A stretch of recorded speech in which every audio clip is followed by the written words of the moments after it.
I went to Tajikistan to film a group of 14 runners running 7 marathons in 7 days. Straight after uni, I got a work experience for 2 weeks at ITV. They replied saying, "Oh, sorry, it's not in our policy to credit work experience staff." So yeah, I just decided to go my own way instead. Oh, okay. This doesn't sound like your type of project. Well, funny you should say that. It's probably the worst project I ever did. Like it didn't even get to the end. How do you find your passion? What you believe in is what you're doing when you're like 12 to 15 years old. And I think that's where it began for me. Welcome back to the She Who Dares Wins podcast, and today my guest is Zoe. Welcome to the podcast. Thank you for having me. You're welcome. My first ever podcast. Oh, won't be your last. Zoe, so we know each other, I'm going to say this, we know each other quite well. We've worked together, and that's all I'm going to give the audience. We're going to start with the first question that everyone gets. No special treatment here. She Who Dares Wins. Can you tell me when you've dared and won? This is a great question. Thanks. I think a time that I've dared and won was straight out of uni. I decided to go freelance as a filmmaker. So I've never really had a proper job. It is a proper job, Zoe. Proper. Yeah, it's fun. So that was a gamble because it wasn't what everybody else was doing. And I did it because straight after uni, I got a work experience for 2 weeks at ITV. Mm-hmm. And while I was there, I was doing a lot of research, which was all right, but I don't really want to be sat behind a computer. And I'd been there for a week, and then halfway through, a guy started on work experience as well. And I'd been asking to go out on shoots and go in the edit suite and stuff, and they kept saying, "No, sorry, we can't, blah, blah, blah," whatever reason. And then this guy comes in and gets to go out on the shoots straight away. And I was like, what is that? Is that just because he's a guy and I'm a girl, or what? Mm-hmm. And they were just like, "Oh, but you're really good at researching." So, I mean, it could have been worse. They could have told you were really good at making tea, but that is still horrendous. Yeah, so I was a bit like, I've never really been like, I'm happy to graft. Like, I like working hard. Yeah. And I'm happy to work my way up. But I was like, I'm not just going to sit here because you're going to give the opportunity to somebody else just because they're a guy or for whatever reason. Yeah. And I also, while I was there, I did a really valuable piece of research. Like, they wanted to do this TV show about somebody they'd been donated a heart, I think. Okay. This was a few years ago. And they wanted to basically find out where the heart had come from. This person wanted to find out so they could go and thank them and find the family and say thank you, etc. Right. And they knew that this heart had come from this car crash. So they sent me to the library to research and like go through all the newspapers and find out. So I found this person. So I found where this heart had come from, and they went and made the TV show. So then like a few months afterwards, I got an email saying, "Oh, by the way, just wanted to let you know that the TV show now has been filmed. It's going to be out on TV. It's going to be on here." I was like, "Oh, great. How will I be credited?" And they replied saying, "Oh, sorry, it's not in our policy to credit work experience staff." I was like, right. So this is ITV. Yeah. And this is not like back in the 20s. This is how many years ago are we talking? No, this would have been 2018, I think.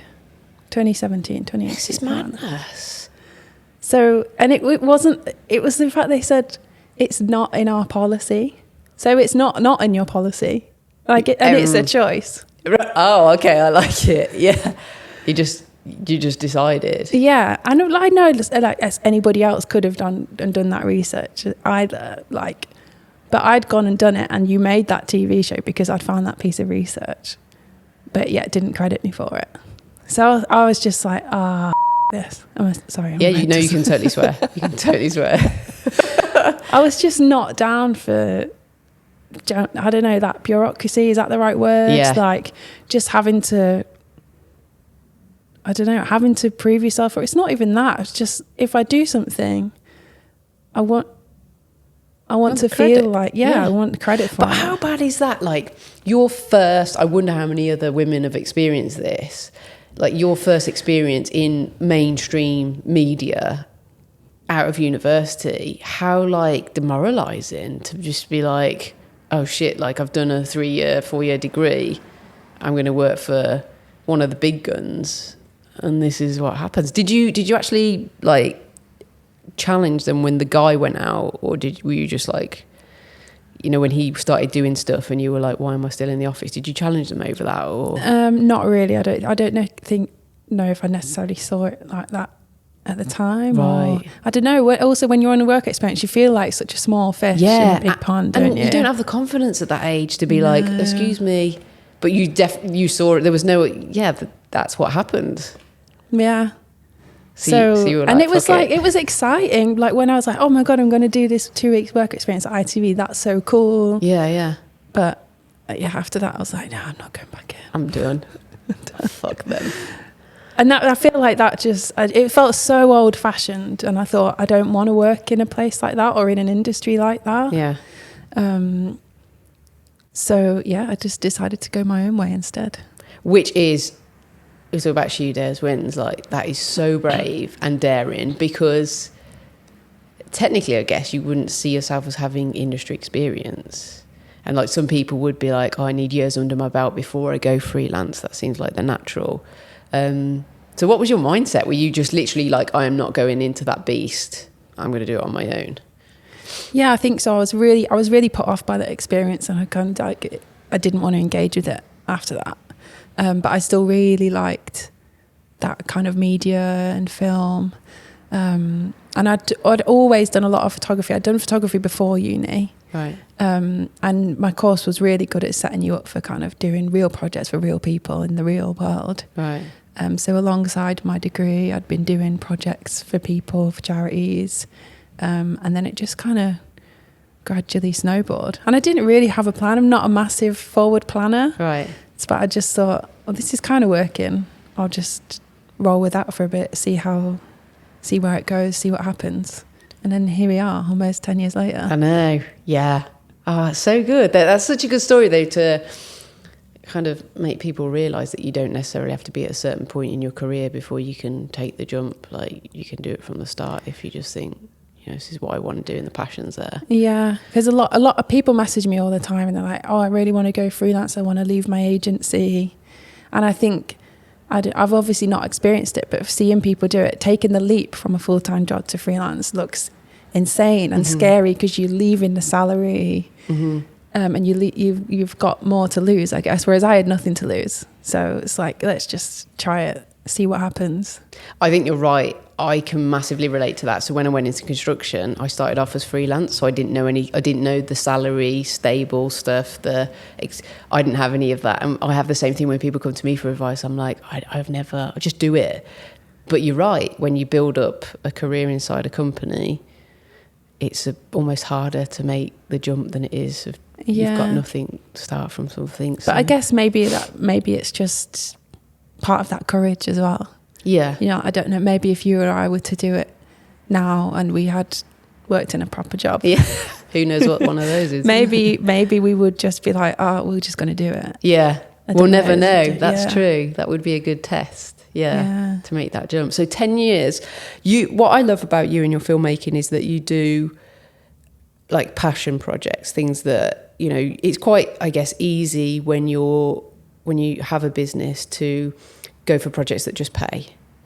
But each one of your projects, I don't know, it's got a meaning behind it. Like, how have you kind of forged that? Was it pure luck that those people have found you? No, I think I've worked quite hard on kind of finessing the projects that I do and saying no to the ones that I don't want to do because they don't fit in those values that I have, or they don't go in the direction that I want to go in, which is like female focused stories, documentary style projects, generally people that are doing good in the world, which is so broad. Like I work with a lot of charities, museums, a lot of heritage and culture based projects. And yeah, for me, it's just about that it's about the legacy, like people doing something good that matters now and will matter if people watch this film in 10 years' time. I love that, the saying no. It's something I find incredibly hard, especially when you've got bills to pay or the roller coaster ride of being a freelancer. So you do say no to projects. Yeah. Did you do that from the start? No, I didn't do it from the start. I was like, you've got balls. It's so liberating to say no, though. I need to try it more. Oh, you should do it. Like, do it just for the thrill. Just for the fuck it. No, it's the best project in the world. I don't care, no. Oh, that's a different thing. Right, okay. I think to start with, it was about making a living. Mm-hmm. But at that time as well, because I'd done it straight out of uni, I was really good at living cheaply. Mm-hmm. So there wasn't as much pressure there either. Yeah, like can you remember a project where it might have offered up quite a decent sum of money, but you were just like, no, and what that project might have been? Yeah, there was a really cool project actually with an agency who I'd been working for a little bit. Doing some video projects for them. And they had a project with John West Tuna that they asked me to quote for. And it was going to be really cool. It was about this guy who, he used to do loads of barefoot running. And he was going to, I think it was him swimming in the Lake District or something. This was years ago. But I have quite big ethics on the fish industry in particular. Right, okay. And I know that John West Tuna at the time were really unethical and really weren't making good decisions. Right. So I was like, oh, this is a tricky one because it's a really cool project. It's with this famous athlete. And it would just be really cool shooting in the Lake District. This guy swimming, it's going to look beautiful. That's going to be showreel worthy work. Right. But I said no because I was like, I don't want to make work for companies that aren't doing good in the world and aren't doing what I believe in. I love that because you're really sticking to your guns, which you did when you left the ITV. You were like, I'm not going to go into that industry. That's a big, hard decision. And then you're really following this through with every decision you make on who to take as a client. And I'm guessing that people in the industry will know you for that. So ultimately, it lands in your favour. Before we met, I don't know, how did we meet?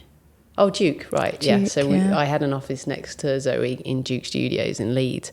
But when I looked through your work, I did the whole stalky.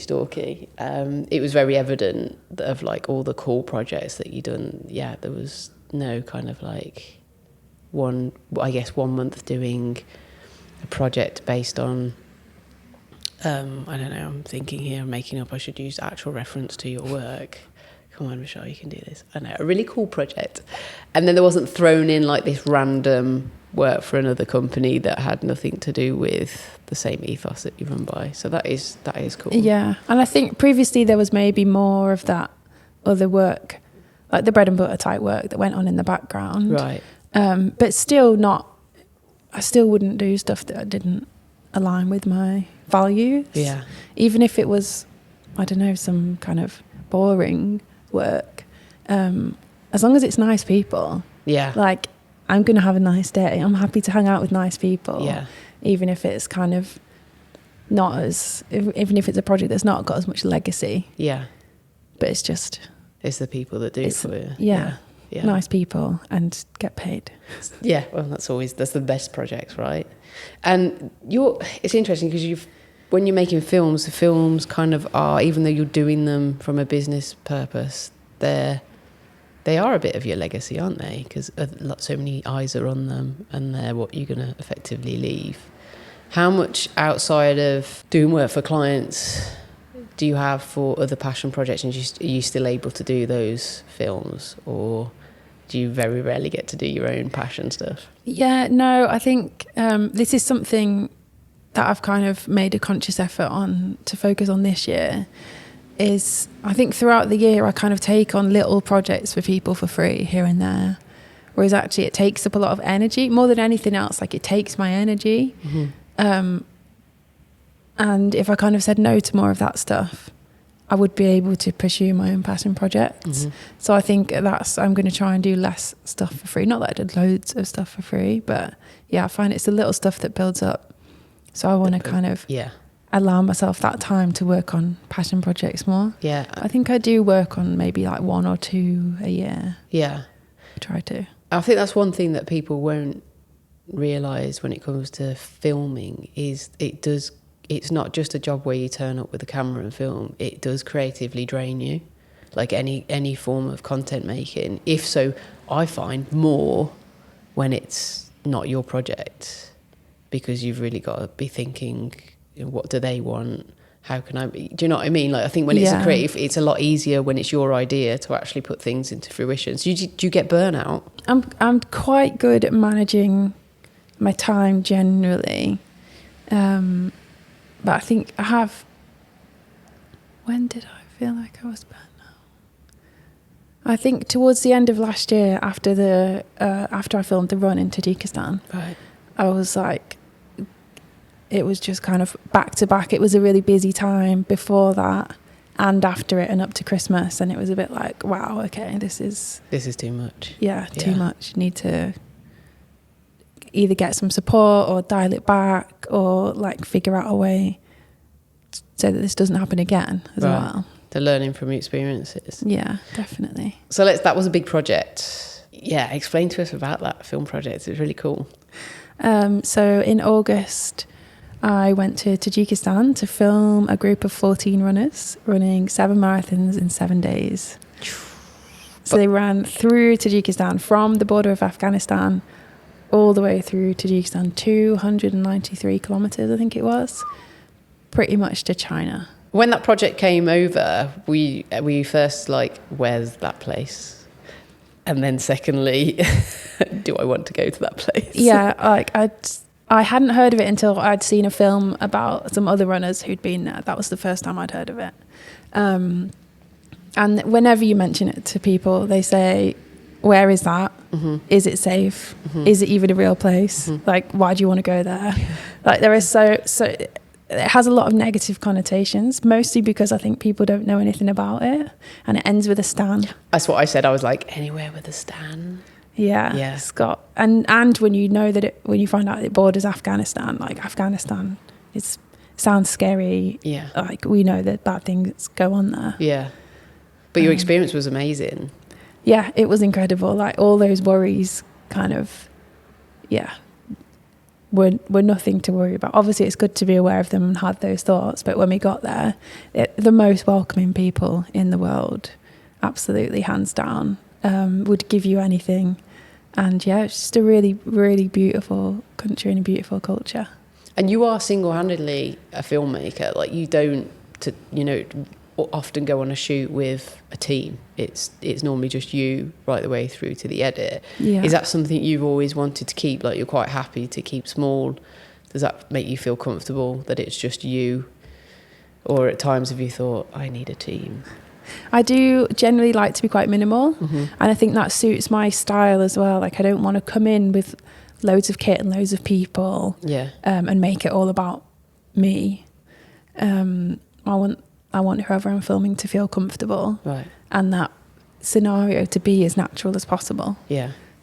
So it's not necessarily that I specifically want it to be just me, but I find that often that helps with creating a kind of relaxed shooting environment in which people sometimes maybe don't even feel like they're being filmed. Yeah, that's cool, actually. Yeah, so you're almost like not there. You're just...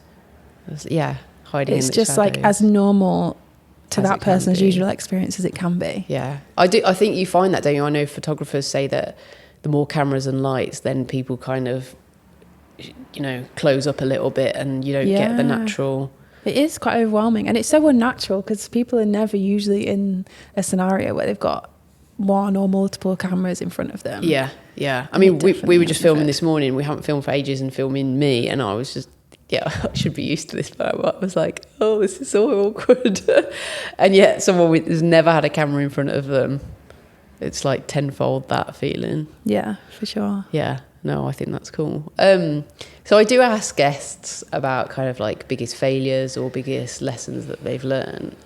And a lot of guests are like, I haven't had any failures. I'm like, okay. Have you had any failures? Or like funny scenarios or situations where things not quite gone to plan? Because you are super chill. Like whenever I've been on a shoot with you, it's just like, yeah, like just let's do it. And it works out. I'm like, there's something in this. Yeah. I do have quite a laid back approach. Yeah, which is great. Like I think you don't need to be all shouty like tight. Yeah. Like I think that works extremely well. Yeah. I can think of one project that's probably the worst project I ever did. Like it didn't even get to the end. Oh, okay. Tell me about that. So it was for a what do you call it? Somebody who helps you decide what to wear. Personal stylist. Oh, okay. It doesn't sound like your type of project. Well, funny you should say that. So yeah, it was filming for this personal stylist, and to start with, it snowed that day, and I had to drive all the way. I had to drive like 2 hours through the snow. I was thinking, oh God, this isn't a good start. And then we got there, and she said she had this space that she usually does stuff in, or whatever she does, and it was so dark. It didn't have any windows. Oh, so I was like, oh God, this isn't going to look great. Not with the lights that I had at that time. It was quite early on, so I wasn't really the best at lighting either. Right. And then, so we filmed some stuff, and then I edited some bits and sent them over to her. And she was saying things like, oh, I look really awful. I can't believe you didn't tell me my hair was out of place. And I was like, right. One, that's not really my job. No. Two, she looked fine. She looked great. Her hair was not out of place. Maybe to her, but like to me, it's the first time I met her. Yeah, okay. She looked fine. And then I was just like, I'm not the right person for this job. Like I don't care if my hair's out of place or like. Like this was 10 minutes this morning before I did that film, and I was like, yeah, I look like I'm alive. Go. So I think we're very similar. So it's just like, this is just not for me. Yeah. And the project didn't finish, but we didn't necessarily end on like bad terms. Like she was quite understanding about it as well, and I think probably came to the same realization that I was just not the right person for this job. Mm-hmm. And I think that's probably helped me with what we were talking about before about saying no, and that kind of cemented the idea to me that you need to work on projects that align with your values, and that you believe in, and that you're interested in. Yeah, otherwise what's the point? And like you say, there's nothing worse, I guess, than going on a project and your head just not being in it because you know it's not right for you. Yeah, and it's just impossible for you to give it your best in that scenario, I think. Yeah. Even if so I don't think doing it for the money is the right option there either. Yeah. Because I don't think you'd be able to do it to the best of your ability. Yeah. How early on was that? Was that like an early lesson for you? Yeah, it was. Oh, it was. So that's quite good. Yeah, it probably came at a good time because it was in the first maybe 2 or 3 years. Right. I think. So it was definitely, a good time for that to happen. And nothing like that has happened since. I think because I'm now much better at identifying when a project is for me and when a project isn't for me. What's the letdown like? Is it just an email? No. Just an email with the red cross emoji. Yeah. Or the hands. Not doing your project. Or are you honest and say, I don't think I'm right for this project? That's a tricky Or are one. you like, I'm busy, I'm just letting all your clients know your secrets? She comes out with this excuse, she doesn't want to work with you. To be honest, it doesn't happen that often anymore. Oh, okay. Like, I don't get those kind of inquiries. So I guess, I think part of that is probably that most of my work comes through word of mouth. So people that I've worked with telling other people. So they're already going to know when it's in a chain like that. They're already going to know whether it's the kind of work that I do or not. Because I definitely find that you attract the work that people see you do. Yeah.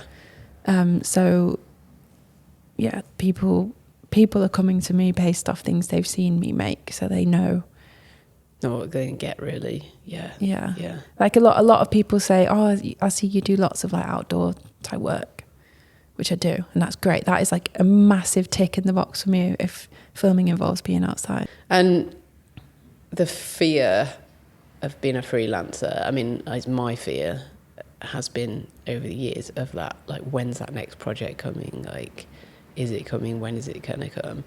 Because you've had word of mouth, has it been a little bit easier for you? You've not had to kind of go out and look for work? Has it been quite a nice natural progression over the years of projects?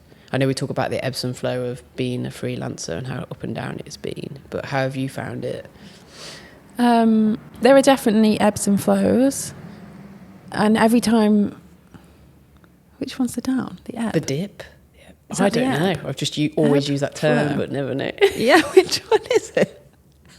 Ebb, flow. When I'm in a quiet time, I always try and tell myself, enjoy it while you can. Right. Because it will get busier. Yeah. But it's so much easier said than done. I know. And like, it's January now, so like, should I say that? No?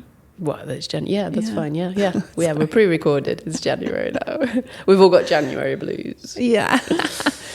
Yeah, like in January, it's pretty much always quieter, although you can never fully predict what's going to happen. Last year, for example, January to March was completely dead. I actually went travelling in that time. And when I came back at the end of March, I hadn't had a single inquiry. So I'd not missed out on any work at all. And then April onwards, it like really kicked off really heavily.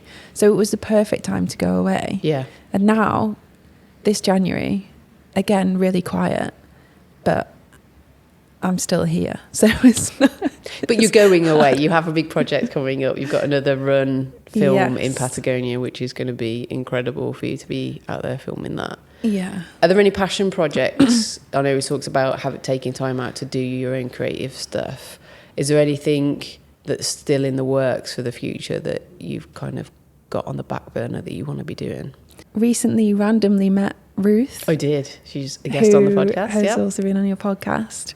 Who was a free diver. And when I met her, we met randomly wild swimming on New Year's Eve.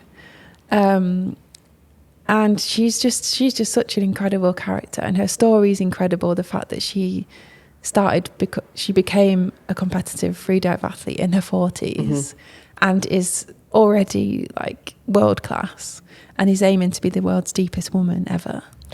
I'm like, that's incredible. And freediving is a really underrepresented sport as it is. Yeah, so I found out, yeah. So I think it would be really cool to film with her.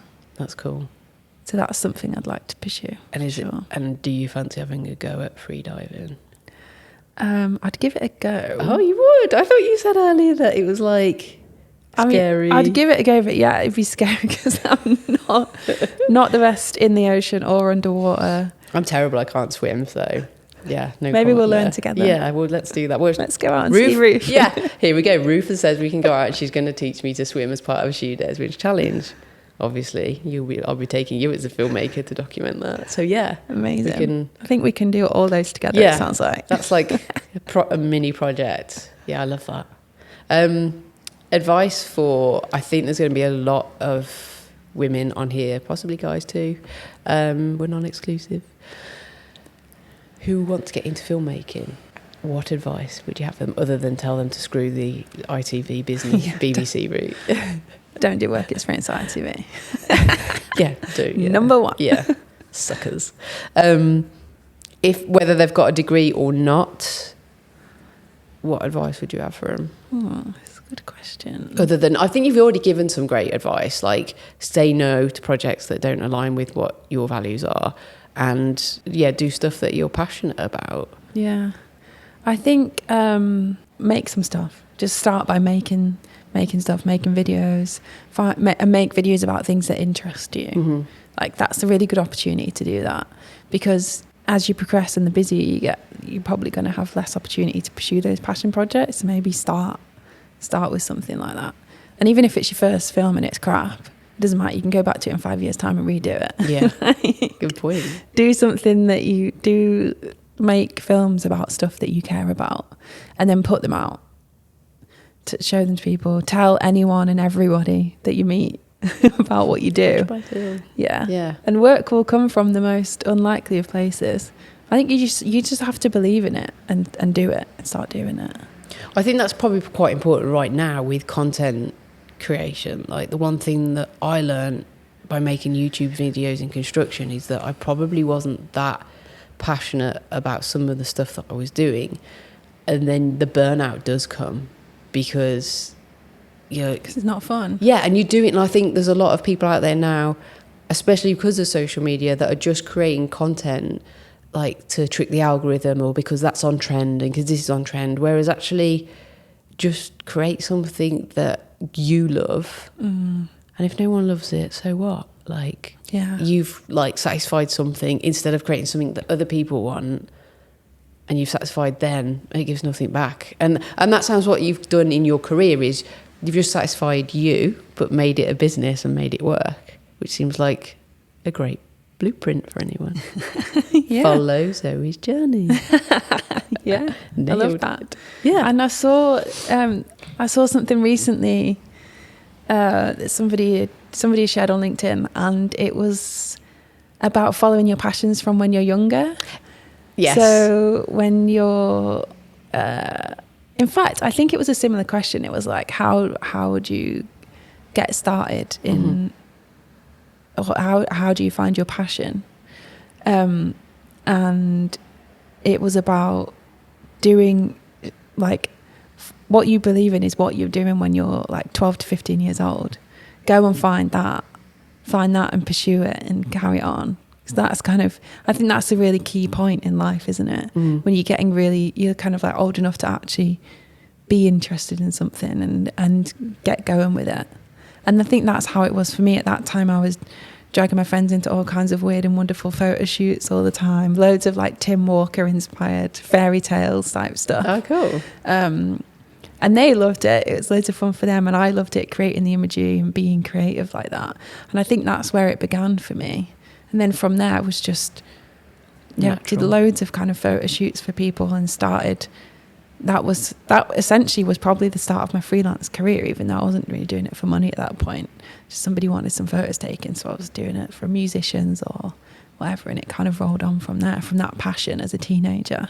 I think, would you class yourself as it's not even luck, because you did it off your own bat, but I see, especially with my career, is that 12-year-old, 13-year-old, like, I went to film school after university, and I think that was always my passion. And in construction, my passion wasn't the engineering, it was talking to people and having that relationship and that story. There's so many stories in construction, like, it's epic.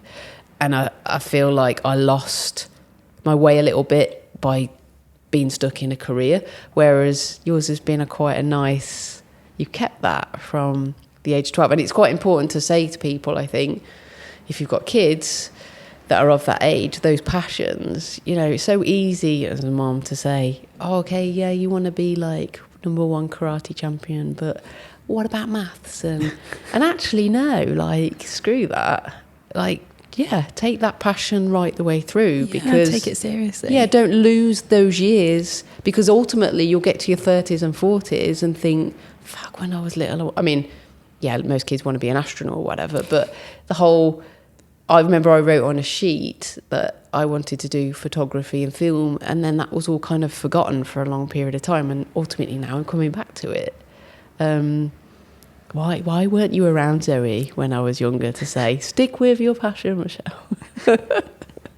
Don't worry, I'm not going to blame you for like my ADHD brain.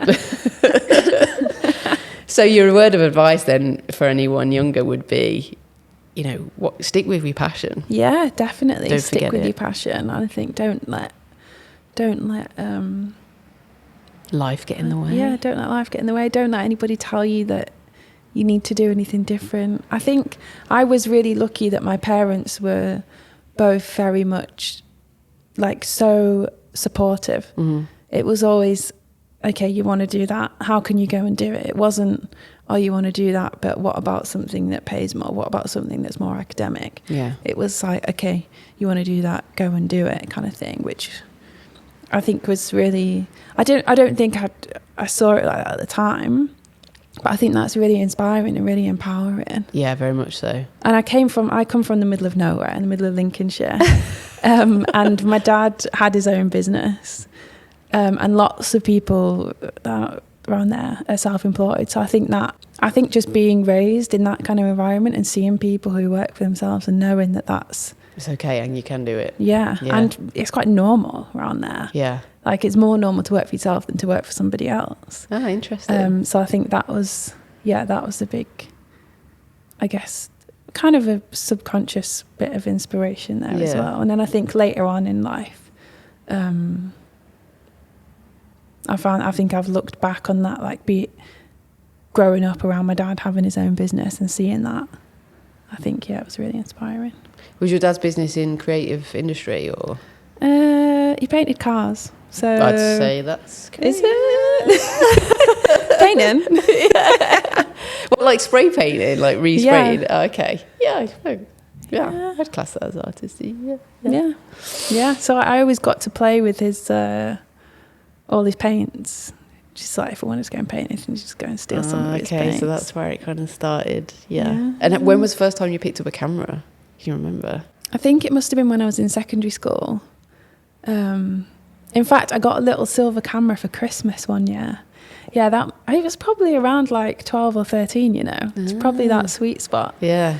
And then a local guy he was a fireman, and then I think he got Parkinson's or something like that, and he was really into photography, but he just wasn't able to do it anymore. Like, he was getting quite shaky, and he gave me loads of his camera equipment, which was so nice, because he wasn't, you know, like, he's not like one of those family friends who we'd spent loads of time with growing up. He was just a really kind guy, who gave me a camera and like some lights that he had, because I think he just wanted them to be used. And that is genuine. I was thinking about him recently. I was like, if he knew what I've gone on to do now, I think I'd like to kind of go back and thank him, because that was a really, just like, if you can imagine giving like a 12 or 13-year-old child all this camera equipment for somebody who's really interested in photography, like, that had a really big impact. Which brings us nicely full circle to that first experience of how important that is for people. And like, if that had been a similar experience than when you started at ITV, it would have been a very different story. Yeah. So it's really nice to think about how you can affect other people coming through. Yeah, absolutely. And by learning, which is hopefully what we'll do with this podcast, is, you know, people will be inspired by your story. And it's that nice little helping hand to people. Yeah, and giving. Yeah.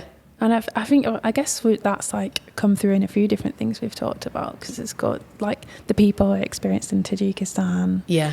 This guy giving me the camera equipment and giving back. You get so much from that, and the impact that it can have is massive, even if it might feel like a small thing to you. Yeah, it's actually huge. But then the opposite, like the ITV experience, where people really don't give to you. And what does that give? Nothing. It's really negative. Yeah. You can have a really negative impact. I love that. Wow, that's a perfect way to finish the podcast. Nailed it. Thanks for being a guest. You've been absolutely amazing. Like, I've loved having you on projects for Shoe Dares Wins, like the trip to Spain to film Lara. Yeah, they've been some of my favourites. Yeah, and I hope there's many more to come. I know there's going to be many more to come.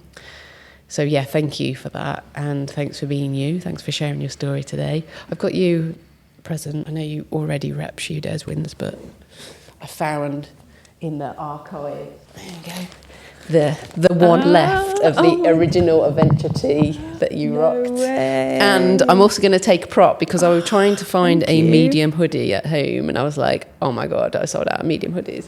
This prop here is actually a hoodie, and it's now yours. Oh my god, thank you. Thank you for having me. You're absolutely welcome.